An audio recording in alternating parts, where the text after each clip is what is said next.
We interrupt our regularly scheduled nonsense to tell you about this episode's sponsor, Knack. Knack bags are a unique combination of laptop bags and backpacks. They are expandable when you need the extra space, endlessly adaptable for any situation, and fully padded to protect your most precious electronics. That's right, coupled with a stylish modern design, Knack bags are the perfect companion for 9 to 5 commuting, jet-setting adventure, and everything in between. Shuffle off to knackbags.com to get yours today. For a limited time only, use offer code BEYOND to check out to get a free TSA-approved bag lock with your purchase. Yes, that's offer code BEYOND to get your lock with purchase of your Knack bag of choice. This is Beyond the Bench with Nick Morgasen and Nick Fodera. A look at sports and pop culture from beyond common sense. The show that constantly goes off the rails and might never get back on. When you don't belong, you're a bench warmer. On this show, there's no riding the bench. This is Beyond the Bench on the Empty the Bench Podcast Network.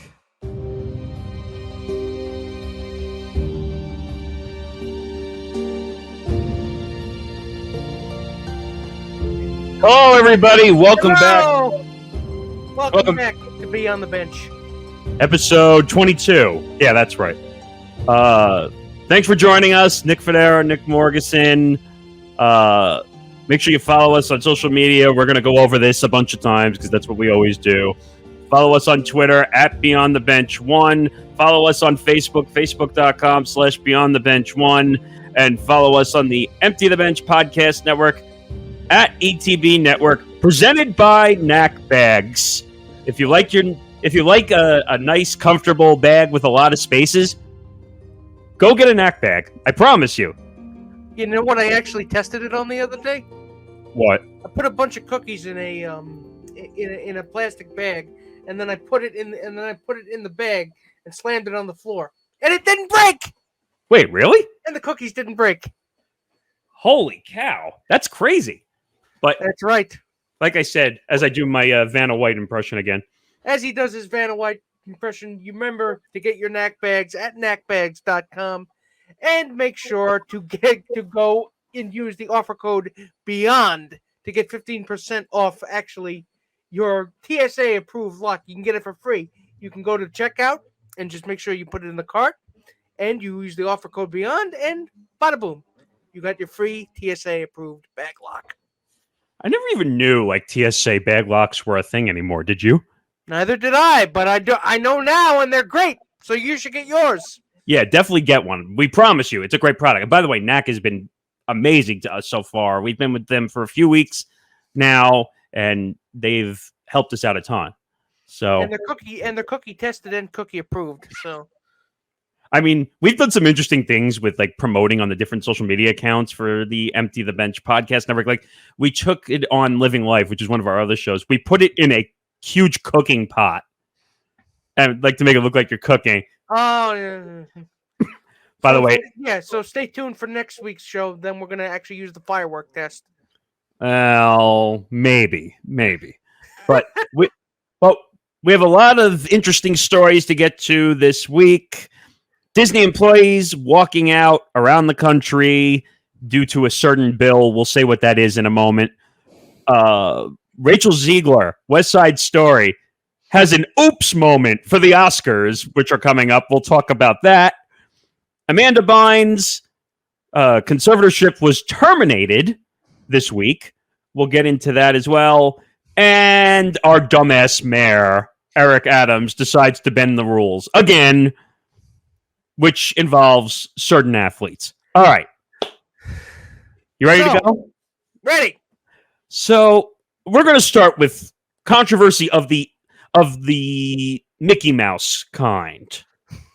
So Disney employees across the U.S. are walking out over the Don't Say Gay bill. Now, Nick, this bill has been controversial for the time it's come out publicly, and now we're seeing a lot of issues from it. Well, here's the thing, ladies and gentlemen, and I don't think there's been a lot of really explaining from a lot of stories on this as to what the bill actually is and why it's so dangerous. It's dangerous because it's so broad.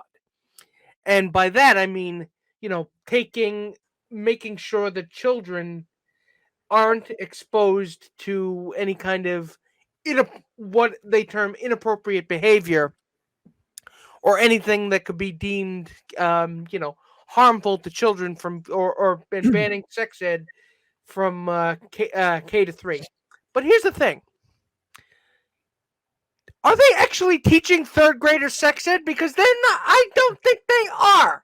I don't think that's really appropriate for that age, to be quite honest. Yes, and I don't think that's actually a thing. It really seems like they created a solution in search of a problem. Well, there's one thing I need to ask, and I'm going to ask you, Mr. Journalist. And it's so broad. They can pretty much say, you can't actually discuss any issues relating to trans rights or even transgender people or even gay, issues affecting the gay community without. Wait a second.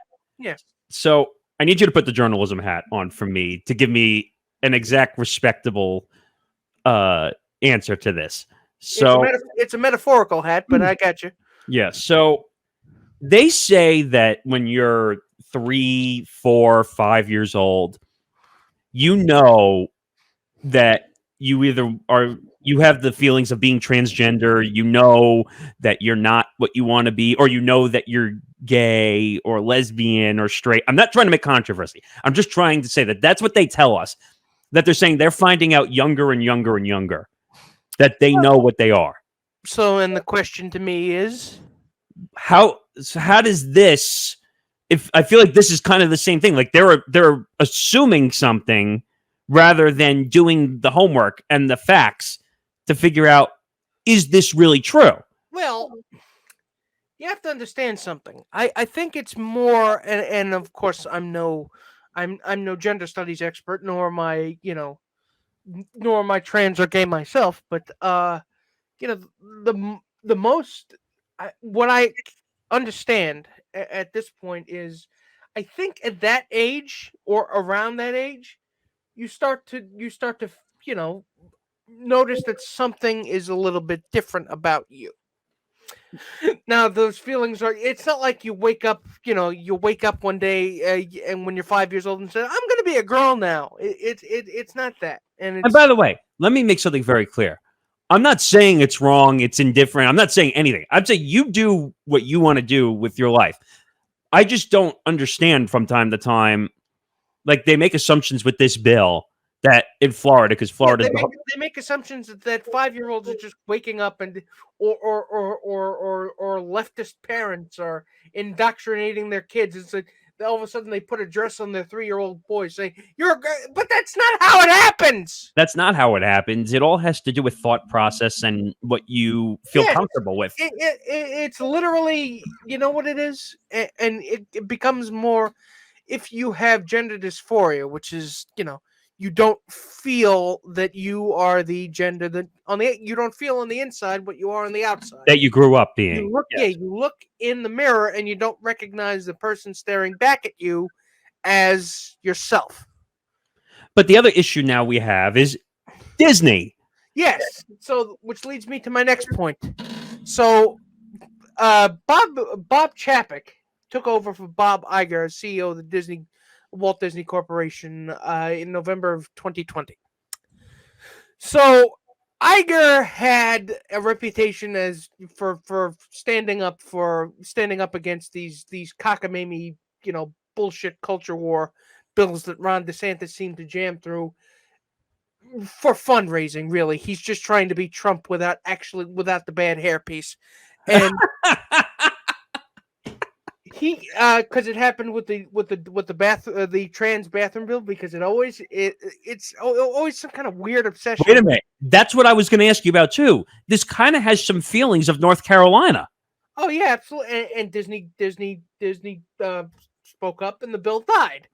So Bob Chapek comes in, and Bob Chapek, for some strange reason, thinks that he doesn't like the perception that Disney is too liberal, which is fucking ridiculous. First of all, you're in the entertainment business. You're in the entertainment business. Who gives a fuck if you're nobody who actually knows who actually matters thinks that Disney is too liberal. Yeah, and you know what? Most of those people are white supremacists. Do you really want to agree with them? I heard a controversy, and I don't know if it was Disney or which company it was, that one of their movies that was coming out, they cut out a kissing scene. Yeah, I think it might have been Beauty of the Beast. Or It was a lesbian kissing scene, I think. But I can't remember. But which leads me to Chapek wasn't saying anything about this bill, and his official company-wide memo, was to basically sit on the fence and say nothing. And the employees, Disney employees, did not. I found it. It was Pixar. I was going to get to that. So it was Lightyear. Yeah. So the Disney employees, the trans and LGBTQ plus community in working at Disney, and they seem to love working there. They seem to really love the job, but they got pissed off, and it's like, come on, take a stand here. You're better than this. So they didn't, or they're promising to pause all their political funding, because remember, Disney or Chapek made a substantial contribution to Ron DeSantis' campaign. Ron DeSantis, of course, being the governor of Florida, and of course one of the architects behind this bill. So they walk out. And they're staging a protest. And you know what? It's important. It's important. It's important because, look, as soon as you engage in these again, they're not trying to do any of this to have any sort of meaningful or make any sort of change that makes people's lives better.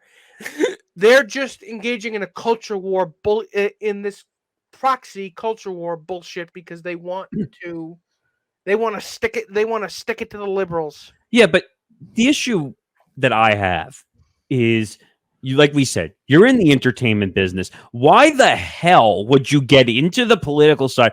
You're affecting the business of the company. You're affecting people's livelihoods. Now you have people protesting outside your business, which is not a good look. So you really should be siding with them and not fucking DeSantis, especially considering that Disney kind of has the state of Florida by the balls. But that's what I'm saying, that these workers, yes, like, and I'm looking at some of the statements. Hundreds of protesters march outside Disney's headquarters in Burbank, with some toting signs, hashtag Disney do better, and others chanting slogans such as say gay. And this of course leads to what you were saying before, where Disney corporate has never really been very friendly. They've had the appearance of being quote unquote progressive, but it's always been surface level stuff. Like you said, they cut out. Pixar was reportedly forced to cut out a same-sex kiss scene in Lightyear, which hasn't come out yet. So, which I heard they might be putting back in. Which, of course, the controversy is forcing them to move. So it sucks, but it seems like the only way to get them to move is light a fire under their asses. We're missing something else here. Disney themselves, the entertainment side, is not the only one that's dealt with political issues. ESPN had to put rules in place because they were too political on the air. They were told to stop with the political nonsense because people were getting pissed off. But again, my point is it's not in good faith that they're engaging, because it's not necessarily that they don't want to have politics taught at all. It's a certain politics that they disagree with that they don't want to have. Like if ESPN had, talked about the merits of the Trump administration and how great Donald Trump was, do you really think any of the people saying stick to spots would be complaining? No, I don't think so. I don't know, but at the same, it's not. I don't want to hear politics. I don't want to hear your politics. Well, that's part of it. That's exactly it. It's not free speech. It's I want to be free to say what I want, and you can't say anything back to me. The problem is free speech is not the free speech we once thought of years ago, where people misunderstand in this country what free speech actually is. No, I get that, but I'm saying at the same time, like, free speech even decades ago when we were younger, used to be you said what you want, nothing happened, people didn't give a shit. Now it's you say something, everyone rams a fist down your throat, and you can't say anything anymore, or you get canceled. Which is again, I keep saying this, but it's not cancel culture; it's consequence culture. You can't say shit like that and not expect there to be blowback. The only problem is 25 years ago, there wasn't social media to amplify everything. You weren't hearing everybody calling you an asshole. Right. And then Chapek... But they were still calling you an asshole. You just didn't know about it. Right. Chapek drew a pointed criticism for saying in a company-wide memo on March 7th that the corporation can make the, quote, biggest impact by creating a more inclusive world through the inspiring content we produce. Now, because that'll definitely fix things. More content. And this is entirely self-inflicted. All he had to do was put out a statement saying that we unequivocally support our the rights of all transgender and gay people across the world, and we vehemently oppose the passing of the Don't Say Gay bill. How about just saying of this bill, if you want to be more magnanimous? Wait a minute. How about we just say we support the rights of everybody and stop the bullshit? Yeah, but you need to be more specific, because you can't, in times like this, there is no, again, everything is hyperpolarized, and you can't, there is a real detriment, a drawback to fence sitting, because, I mean, let's remember, the transgender people there's no, remember how I made that joke about the gay agenda? Yes. Like there's this ultra powerful cabal of gay and trans people, and they're coming to indoctrinate your kids. Yeah, that's pretty ridiculous on its face. So let's recognize the power imbalance here. I'm getting tired of it, and since the pandemic in 2020, politics has been at the forefront now for almost 3 years in the news cycle. Again, because it's not about politics. It's about culture. It's about they are taking insert thing here away from me, and I don't like it. So therefore, I'm going to complain that cartoons or movies, or I'm going to complain that they're basically just people ranting because they don't have any substantial policies to talk about, any real governance to talk about. So hey, let's relitigate interracial marriage, because apparently that was a thing that people are complaining about now. Well, the problem I would say is that's something that one Republican senator had a problem with, which is pretty eye-opening if you ask me. No, I get that. And when you look at the news cycle, 24/7 news cycle, I was a part of it in right-wing crazy radio for 4 years, that people will find controversy with the smallest story or the largest story. They don't care. Because that's what drives the rating. But not even that. Like, what's her name? Who's being that Biden just appointed? I can't remember. Ketanji Brown Jackson. They're making controversy out of putting her into the judge's seat. I mean, like, not that we're talking politics here, but my point is, everyone has to have controversy on top of controversy on top of controversy, and put a cherry on top of it. Like, there's no winning. Yes, everybody's always complaining. Everybody's pissed off all the time. And it's just, and believe me, I absolutely don't blame any of the employees walking out. Believe me, that's a good thing. You need to push these people to move, because they're not going to do it if you don't. You should make that joke you made to me earlier about Florida. Well, this is. You know what? I should rephrase that joke. It's not that Florida is America's penis. It's Florida's government that is America's penis. Well, I think, how many times have we said the word? Which, it can occasionally be useful, but sometimes it's just kind of there messing everything up. Wait a minute. How many times have we said Florida during the pandemic? You would think we live there. But I'm talking about in general, like the whole country. How many times have we heard the word Florida, whether they've screwed up something or the pandemic or their government? Or Well, that's Ron DeSantis for you. DeSanto. Goodness DeSanto. gracious, people. No is what I would say. Uh, No. uh, All right. We'll move off this. We'll go to a unique situation with the Oscars coming up. Now, Nick, explain this to me, please. So I was the one who picked out this story because it's hilarious to me. So Rachel Zegler, the young lady who stars in West Side Story, Steven Spielberg's version of West Side Story, which everybody liked, nobody saw, so it's up for a couple of Oscars. Rachel Zegler is nominated as for Best Actress. She was not invited, so nobody knew that she wasn't invited until she said something on Instagram.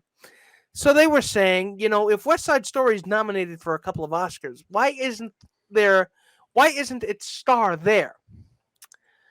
And of course, that we talked about controversy. That kicked off another controversy, and now she's going to present at the Oscars. So she can't just sit back and enjoy the show. She has you can go. You just have to work. So look, I mean, the Oscars at this point, the way they're grasping for relevancy with 50 different people presenting. I'm just going to put this out there because I know people are going to get mad at me when I say this anyway. I refuse to watch any of the award shows. No, now. I won't do it anymore. I won't. And the reason I won't watch any of these fucked up award shows is because it's all a political play. That's all it is. It's not even necessarily about politics. I mean, it's just, it's not relevant. Excuse me? Not relevant anymore. Do you see who's hosting the Oscars this year? Yeah, 50 different people. Amy Schumer, Wanda Sykes, and I can't remember the other one off the top of my head. There's a bunch of different people. No, but there's 3 people they chose to host the Oscars. Think about this. Amy Schumer, political. Wanda Sykes, political. But again, I don't think it's necessary that you have a problem with the fact that they're discussing politics. I think it's just that you don't like their politics. No, I don't. It's the first one. I can't stand when they discuss politics on these award shows. And someone tell Robert De Niro to shut the fuck up during these award shows. I'm getting tired of it. Besides, the Oscars to me lost all credibility. Call me a nerd and a corporate shill if you wish, but the Oscars lost all credibility for me when Black Panther didn't win Best Picture and they gave it to fucking Green Book. That was bad. Not necessarily, and believe me, there have been some Best Picture winners that have been absolutely fantastic. I love Parasite when I saw it. I mean, there have been a couple others that escape me right now, but it's the award ceremony It's the award ceremony that no one watches, awarding movies that no one saw, in which they all gather around which millionaires all gather around in a big auditorium and jerk each other off for 3 hours. So does that sum it up? This sums it up for me. Yes, to be honest with you, I mean, they want to be seen as young and hip, but they don't. Again, this is really a thing with movies nowadays, where only IP based movies make it, which is a damn shame. And you know what? And you know what? People get mad also now because Amazon and Netflix and Hulu and Apple TV are now being included in awards and all that stuff. Well, because they're the ones that are making the mid-budget Oscar bait movies that the voters love to see. If you don't like them, make better movies.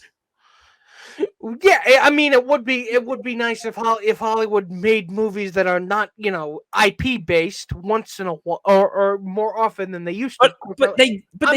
I'm not the one that's going to sit here and complain about comic book movies because I love them.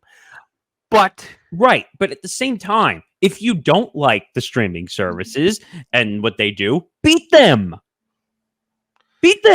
Exactly, and they wonder why people only go to movie theaters for the big tentpole stuff.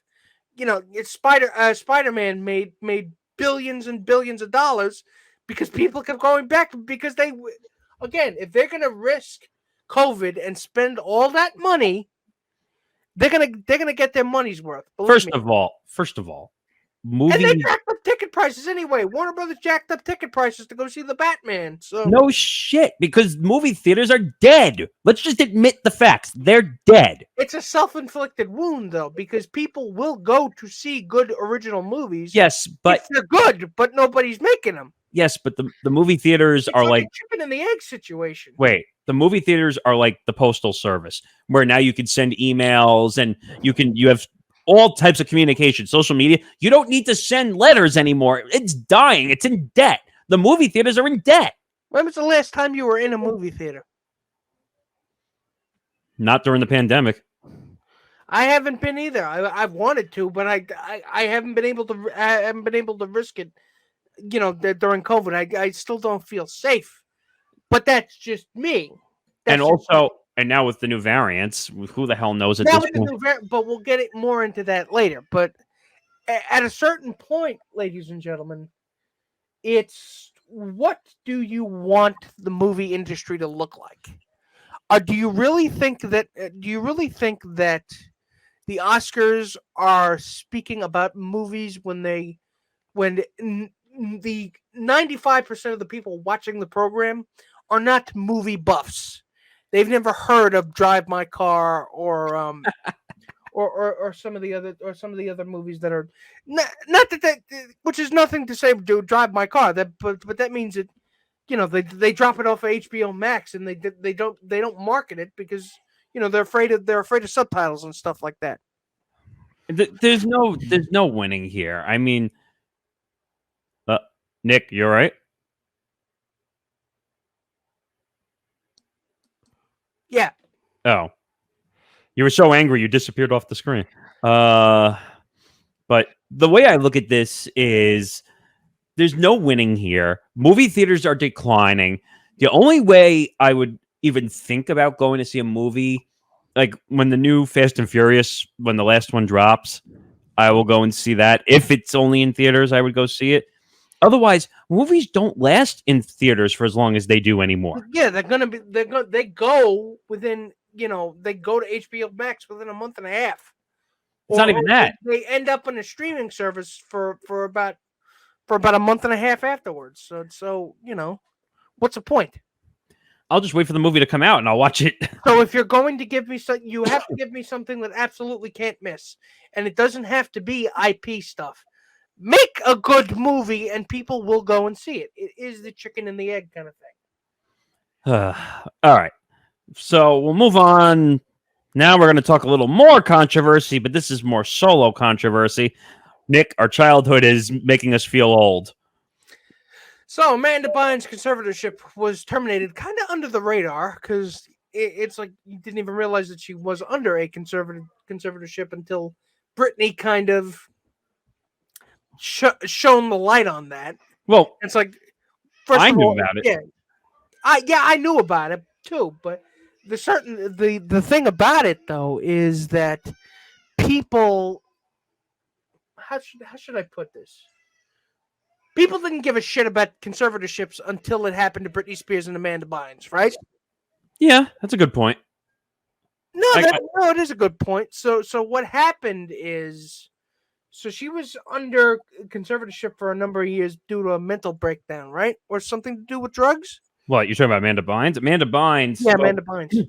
Unfortunately, Amanda Bynes is part of the stereotypical culture of what happens to a child actor or actress, where you are popular, very popular, all that, then got the Amanda Show, was very, very popular. Then it just ended. And unfortunately, she was also on the list of people who had to deal with Daniel Schneider. Dan Schneider, yeah. And then there were unsavory rumors about him that I will not repeat on this podcast. Well, we did it. I think we did it last year. But I think she had a run-in with him for sure. I mean, she hasn't said anything. She's not going to. She hasn't said any, and like I said, nor will she. However, it's a good thing that her conservatorship was terminated because, I mean, I think people are looking a lot at the tabloid fodder of the 2010s and the early 2000s and thinking, you know what, maybe we were the assholes the entire time. Well, she went through a phase because you saw it. Like, she definitely was having some mental issues, but instead of getting her help, we kind of gawked at her. Kind of pointed at her. Look at that, yeah.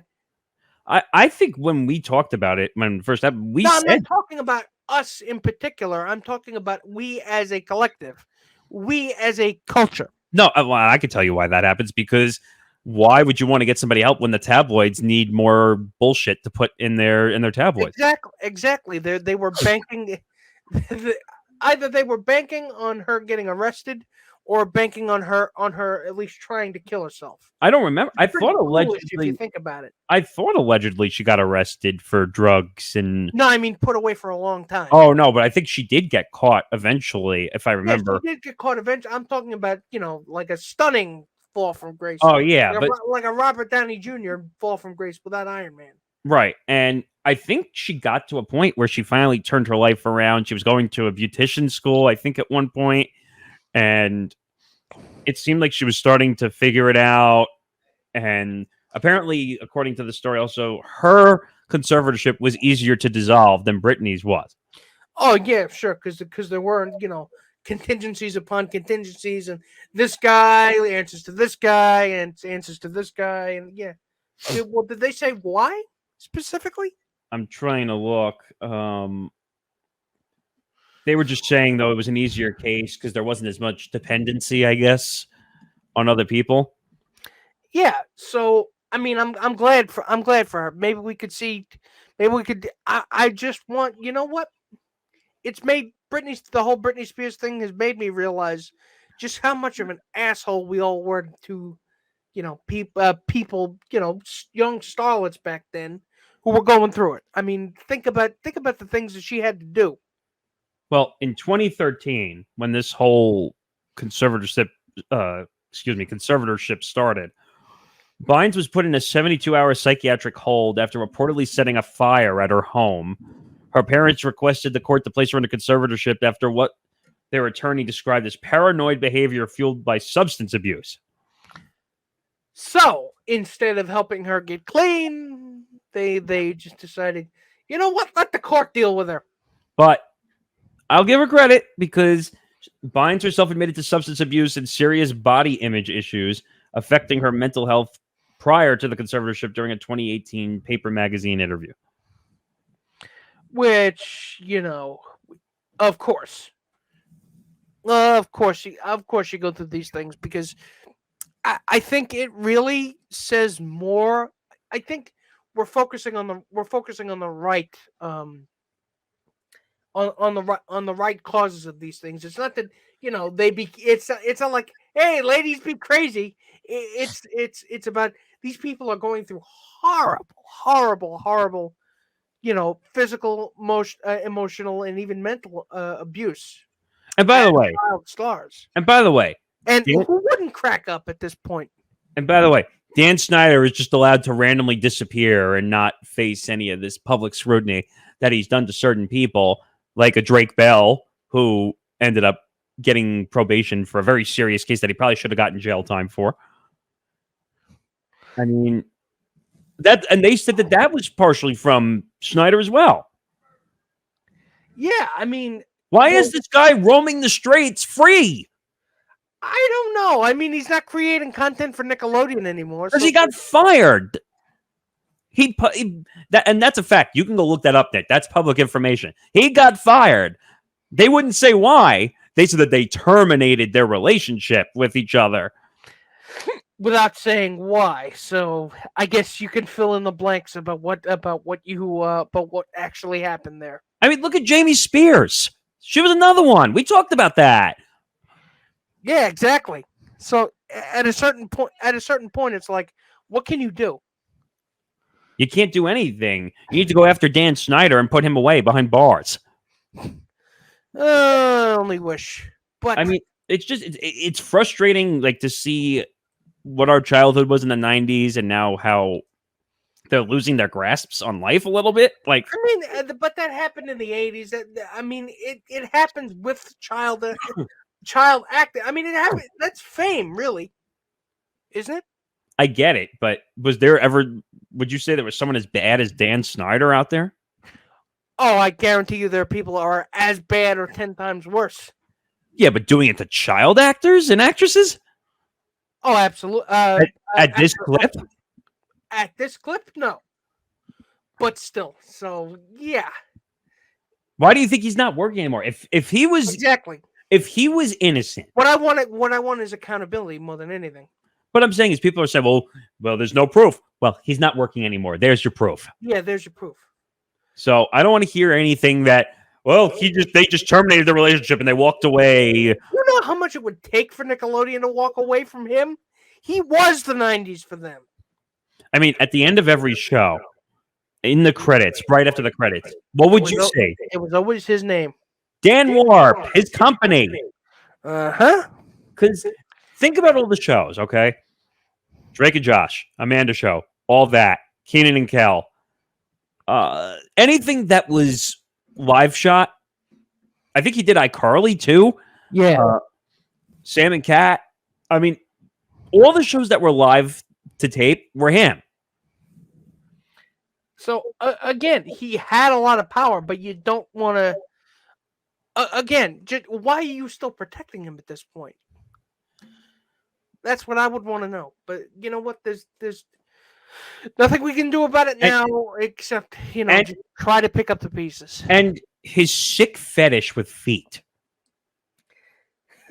You notice on some of the all that skits, it was feet.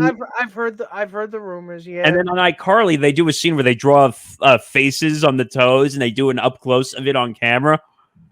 That's like sickeningly creepy. Ugh. Okay, I need a shower after that story. Ugh. All right, we saved the best for last, ladies and gentlemen. And by best, we mean... Actually, before you tell it, should we let Eric Adams say it? You know what? Take it away, Eric. That is not only the game of baseball, but that's the game of life. And we have to be on the field in order to win in both the game of life. Today, I signed Emergency Executive Order 62, expanding the performance exemption to private employer mandates. This is about putting New York City-based performers on a level playing field. Day one, when I was mayor, I looked at the rule that stated hometown players had an unfair disadvantage for those who were coming to visit. And immediately, I felt we needed to look at that. But my medical professionals say, Eric, we're at a different place. We have to wait until we're at a place where we're at a low area and we can re-examine some of the mandates. We're here today.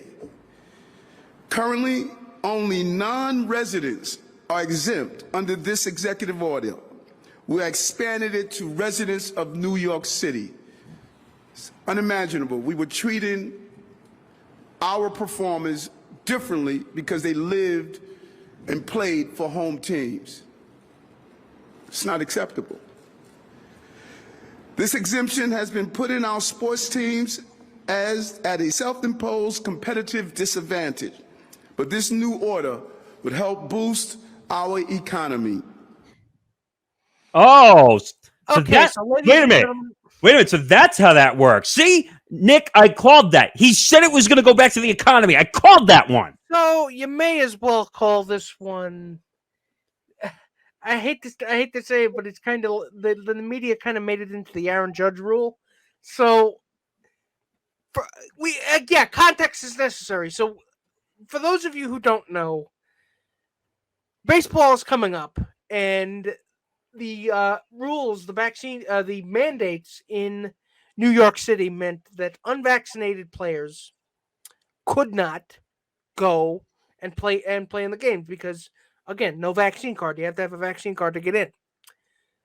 So it was told. Well, what we gleaned from sports media reporting was that two of the two teams, the Mets and Yankees, actually three Yankee players were supposedly unvaccinated, although they didn't say who they were, and 10 or more Mets players were unvaccinated. So they were spending time plying Mr. Eric Adams to try and expand the vaccine or get rid of the vaccine, the mandate for unvaccinated players. So, ladies and gentlemen, there's a lot to unpack here.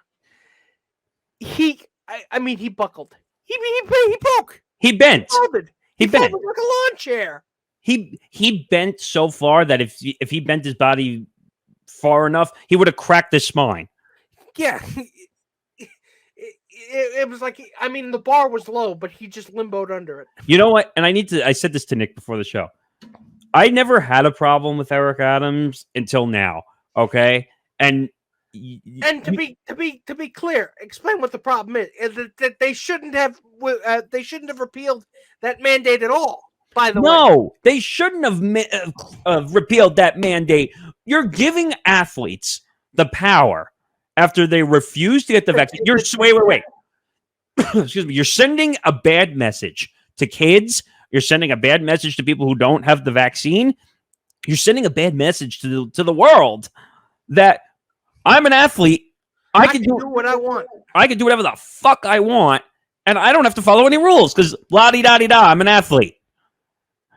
And that's one thing. You know, I'm not exactly one to conspiracy theorize. But there's no conspiracy theory. Just say it because it's real. Apparently, Steve Cohen donated a tidy sum of money to Eric Adams' campaign, even though that's public. Let me clarify one thing. This is back from 2021 when he was running during his campaign. That Steve Cohen gave him $1.5 million. But I can imagine that he handily reminded him of that fact when Steve Cohen and Eric Adams actually spoke about this. But you know what? I can't just blame the Mets for this one. Randy Levine, the genius president of baseball operations for the Yankees, came out with a dumb statement, which we talked about. If you go back and watch episode 21, we talked about this statement where he goes and says, you know what? I'm going to work with the mayor to see if we can, I don't know, change the rules. He was intimating that he was working him over. Which basically meant cha-ching. Which I took to mean as I'm doing everything but bribing him. So at this point, ladies and gentlemen, wouldn't it be great if the rules that applied to us apply to everybody else? I mean, wouldn't it be great if athletes could just grow the fuck up and just take the vaccine, for God's sake? Nick. It's been out for 2 years. Nick. There's enough safety data to know that it is not going to make you grow a second head. It is not going to give you cancer of the eyes, of the ass, of the scrotum. The lizard people are not going to come after you. It is not going to turn you into a human magnet, so therefore stop running into your refrigerator thinking that you're a magnet. The lizard people are not going to track you. Your phone does a better job of that. So, well, Nick, come on. Taking all of that in mind, why aren't you getting the fucking shot? Nick, don't make me do it. Don't make me do it. I swear. Because I'll tell you why we're in this whole mess to begin with, okay? I knew it. God damn it. Oh, God. Well, that's why we're in this mess. This is why we're in this mess with athletes. Okay? Because Mr. Quarterback, I'm a genius with a capital J. I'm immunized. Decides to do his own research on the internet about Dr. Frog Balls and some weird medical clinic, some weird medical clinic somewhere in the ass end of this country. Well, actually, he lost his partnership deal with the hospitals in Wisconsin because of it. Exactly, but you know what? This is not about them. But it's about, look. I understand making an informed, and if you cannot get the vaccine due to being immunocompromised or any other thing, any other reason medically, if you can't get the vaccine, I'm not talking about you. Well, let me point out one If thing. you can and you refuse to, it's your fault. The one thing I will say is they're even telling people who are partially compromised to actually get it now. They're telling people Partially, though. I mean, guys like Anthony Rizzo. I mean, his immune system. I don't think would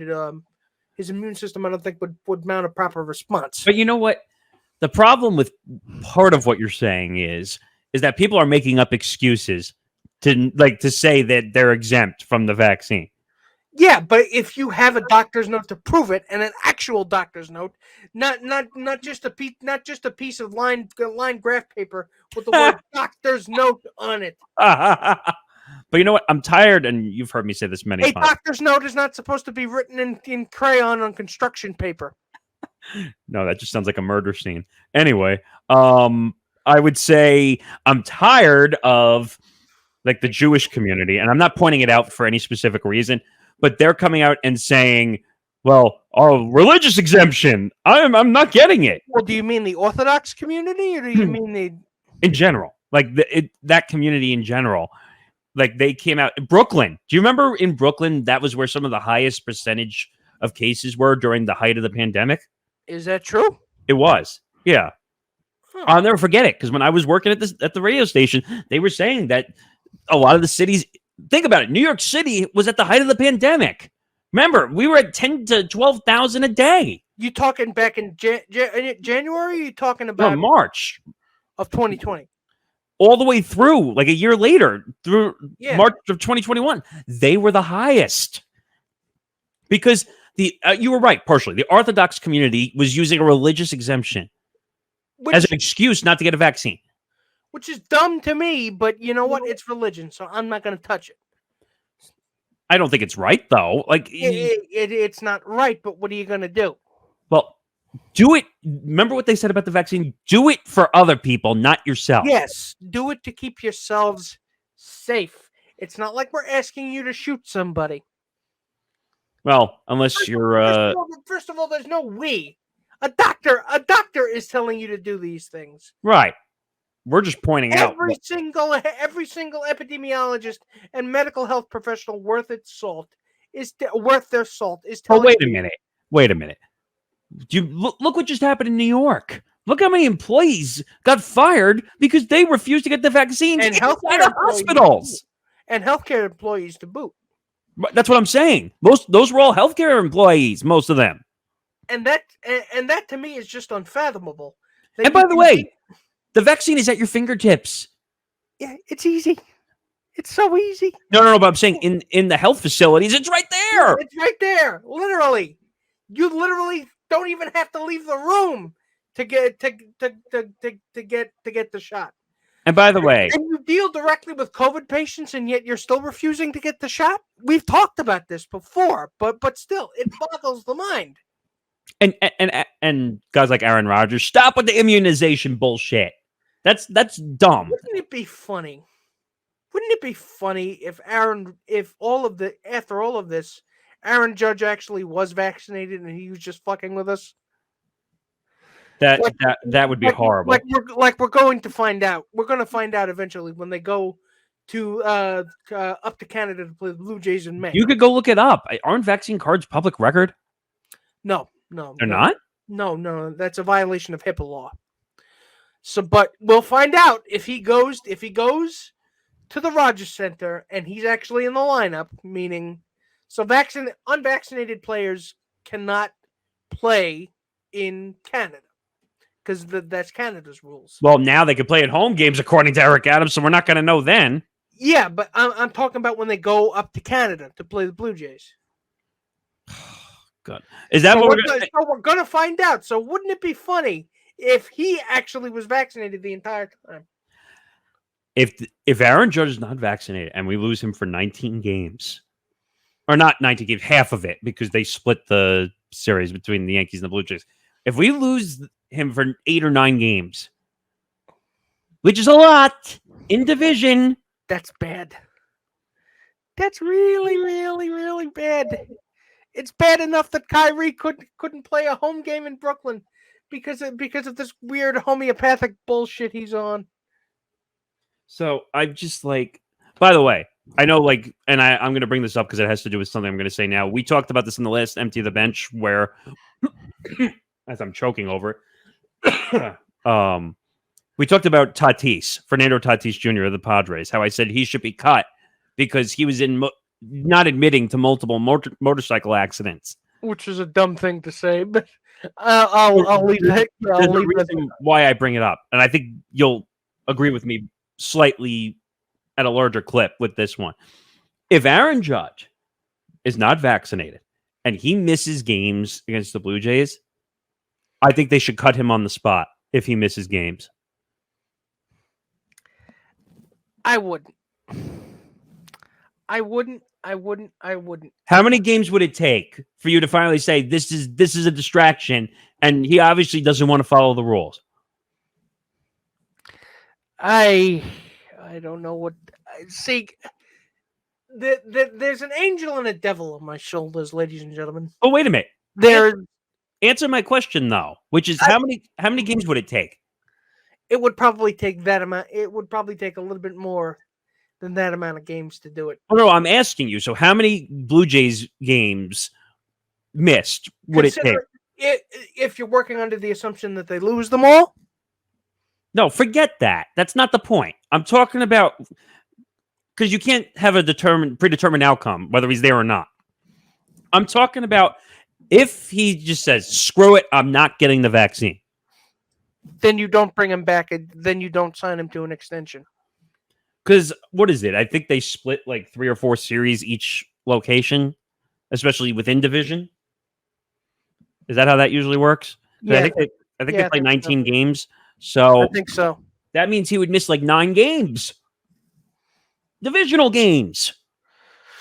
And if he doesn't play, they're going to lose at least half of those. At least. More. Are you going to rely on Stanton's bat when Judge is out due to the vaccination? I'm not. I mean, you can, but we're veering a little bit too close, a bit too far. Okay, my point is that the whole Judge situation is bad, and now Eric Adams is giving him a reason to not be vaccinated. That's my point. That is the point, and it sucks, but. I mean, the numbers are but because of the variant, the BA2 variant, the numbers are going to rise again. We forgot one more as well, since we're talking about the vaccine not basically being bent over. Kyrie Irving. What about Kyrie Irving? Now, who's allowed to play after all this? So I guess all the posturing and all the tough talk from the team and the commissioners, all that goes away. Well, the weird thing was that the team supposedly was willing to pay the fine each day for him to play. And the NBA said, screw you. We're not doing that. Of course. So they were willing to pay the fine to let him play. They were willing to pay the league the fine. Ladies and gentlemen, it's just, we may be done with COVID, but COVID's not done with us. You were right, by the way. The BA2 variant is the next variant that we're going to see. And unfortunately, whether we see it in a surge, is a question mark. Capacity, that's something that we don't know yet. It's like those weird cartoons where you see a question mark above your head. Yeah. Like we don't know that yet. It's better, but it's better to be safe than sorry, right? No kidding. And it's just. I feel like we're going to be dealing with this for years upon years upon years. Well, we'll be dealing with this for the next maybe 5 years. And it's going to be hard to get rid of it in 5 years anyway, just because it's going to I know. And by the way, I swear to God, if Facebook or YouTube tries to block or take any of this content, we're not being COVID crazies here. We're trying to point out that you should get it. First of all, it's not COVID crazy. We're asking people to be safe. Right, but I'm saying, like, when you go on social media and you see people trying to cover this, like their stuff gets restricted or it gets yeah, exactly. I know what you mean. like Facebook was the worst because, and I don't blame them in the beginning because people were posting the weirdest shit of stories. So they finally had to step in and say, "Hey, stop posting this fake garbage and spreading it all over the social media," which we're used to anyway, regardless whether it's COVID or anything else. I don't know. I'm done with COVID. I'm frustrated. God. Like ladies and gentlemen, it's getting too depressing in here. Let's just bring it to an end. I mean, like I said, we have Aaron Rodgers and we have the Aarons to thank for this. I never thought I'd say that. Did you ever think we would say Aaron Judge is the one we're thanking for this nonsense? No, I didn't imagine that, but I mean, I really wish I could unknow it. I mean, like you said, it's making it easier for the Yankees to say bye-bye, see you later, don't need you anymore. So, all right, I think we've had enough. Yeah, I think we've had enough here. So that follow us on social media.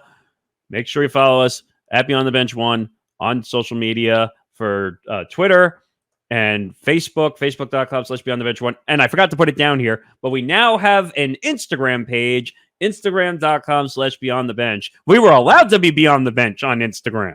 Exactly. So hey, they're letting us get away with it this time. So just go find us on the platforms.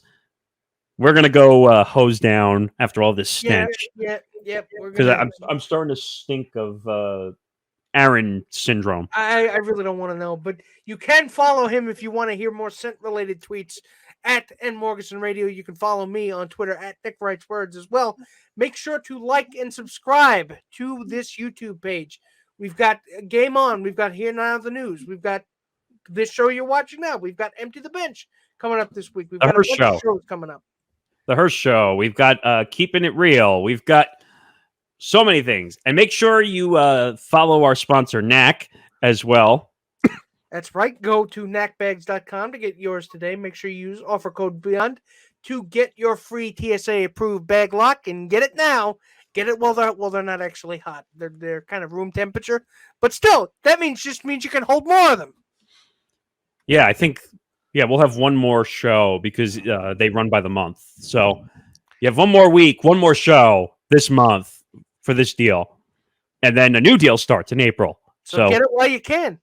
You never know what kind of surprises Knack Bags is going to come up with.